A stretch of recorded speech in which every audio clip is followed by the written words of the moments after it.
Escuela de la obediencia.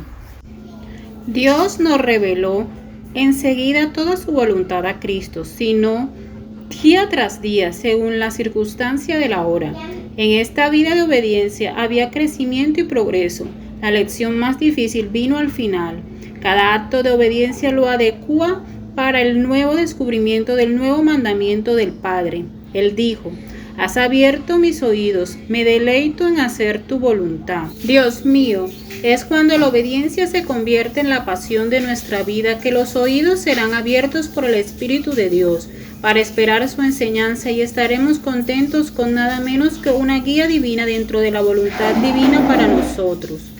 Cuarto, en Cristo esta obediencia era hasta la muerte, cuando Él dijo: he descendido del cielo no para hacer mi voluntad, sino la voluntad del que me envió. Él estaba dispuesto a negar absolutamente su propia voluntad para hacer la voluntad del Padre. Él quería decir: en nada mi voluntad, a cualquier costo la voluntad de Dios. Esta es la obediencia a la que Él nos invita y para la cual nos viste de poder. Esta sincera rendición a la obediencia en todo es la única y verdadera obediencia. Es el único poder que podrá llevarnos adelante a medio de las dificultades. Quiera Dios que los cristianos puedan entender que nada menos que esto es lo que trae al alma alegría y fuerza.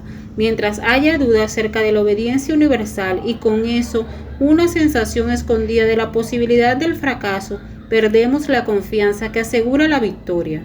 Pero cuando fijamos a Dios delante de nosotros, que pide realmente una obediencia plena, y nos comprometemos a trabajar en ello, y ve que nos atrevemos a ofrecerle nada menos que eso, nos entregamos a la obra del poder divino, el cual va por medio del Espíritu Santo, puede decir toda nuestra vida.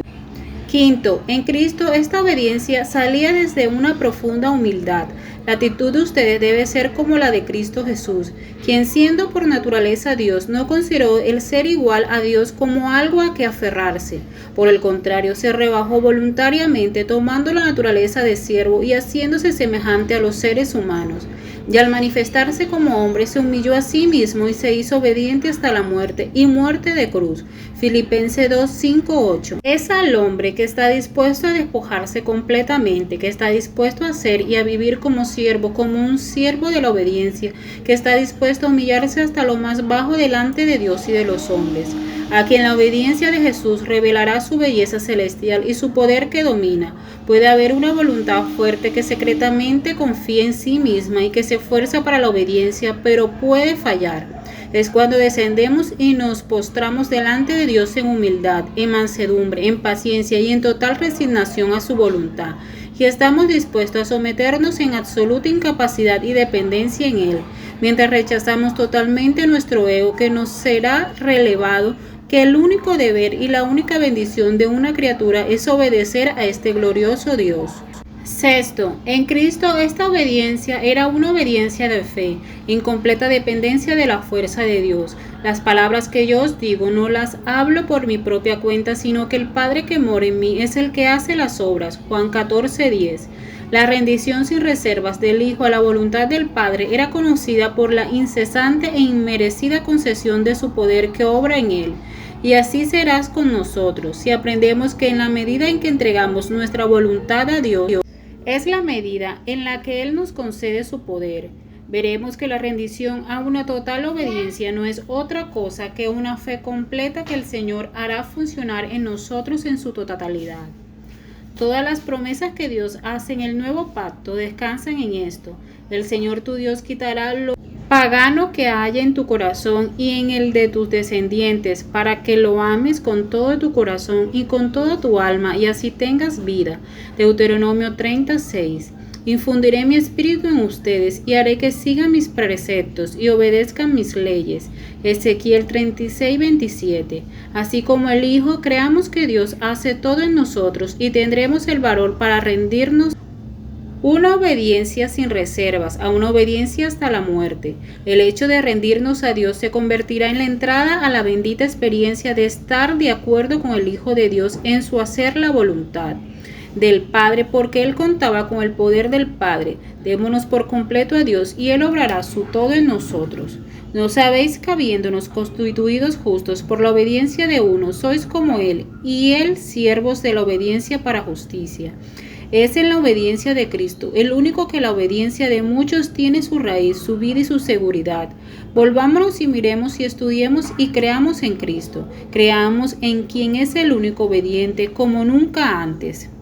Que este sea el Cristo que recibimos y amamos y a quien busquemos agradar, así como su justicia es nuestra única esperanza. Permitamos que su obediencia sea nuestro único deseo, que nuestra fe en Él pruebe la sinceridad y la confianza de esta nuestra fe en el poder sobrenatural de Dios que obra en nosotros al aceptar a Cristo, el único obediente, como nuestra verdadera vida, como el Cristo que vive en nosotros. El secreto de la verdadera obediencia. Aprendió a obedecer. El secreto de la verdadera obediencia, permítanme decir ahora lo que creo que es la comunión personal clara y cercana con Dios.